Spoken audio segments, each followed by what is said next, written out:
BP sugar எல்லாம் உண்டு இல்ல, நேரத்தை நேரம் மருந்து மாத்திரை எல்லாம் எடு. நான் எடுக்கதான் செய்யும், ஒழுங்கா மருந்து மாத்திரை எல்லாம் எடுக்கதான் செய்யும். இல்லன்னா ஒரு அம்மக்காரி இருக்கவா என்ன விடுவா? அண்ணனா இருக்க தங்கச்சியா இருக்க பாசம் தாங்க முடியல. தங்கச்சி, அடுக்கலையில தேங்காய் தொளிச்சு போட்டிருக்கேன். நான் துவாப்புல போய் கொஞ்சம் மாங்காயம் முருங்கைக்காயில நிக்கி பச்சை மிளகாய் கத்திரிக்காய் எல்லாம் கொஞ்சம் பறிச்சுட்டு வரேன். எதுக்கண்ணா? வேண்டாண்ணா, இந்த வெயில நீ எதுக்கு போயிட்டு இருக்க? வேண்டாண்ணா, எல்லாம் வாங்கலாம். தேங்காய் இருக்குல்லண்ணா, அது போதும். என்ன நீ அங்கே நிக்கிறீங்க? என்ன மைனி இன்னைக்கே போறேன்னு சொல்றீங்க? 2 நாள் கூட இருந்துட்டு போகலாம் இல்ல?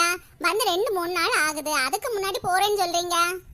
இல்ல நீ இன்னைக்கு கண்டிப்பா போய் தான் ஆகணும், அதான் போறேன். இல்லாட்ட 2 வாரம் இருக்கக்கு தான் வந்தேன். அடி பாவி, 2 வாரம் இருக்கக்குன்னா வந்துருக்கா? நல்ல காலமா போச்சு. சரி தங்கச்சி, நீங்க பேசிட்டு இருங்க, நான் வாரேன். மைனி அடிக்கடி வாங்க. என்ன வந்து 2 நாள்ல போறேன்னு சொல்லும்போது மனசு கஷ்டமா இருக்கு. வீட்டுல நீங்க இங்க வரும்போது பிள்ளைங்க எல்லாம் நிக்கும் போது கலகலப்பா இருந்தீங்கன்னு வீடு வெறிச்சோடி இருக்கும். ஆட்டா நீ? ஆமா, மைனியக்காரி வந்தான்னு உனக்கு முகம் இருந்தது எனக்கு தெரியாது பாத்தியா? நல்லா பார்த்து கிழிச்சிட்ட நீ. ஏமா வாய் வச்சுட்டு சும்மா இருமா.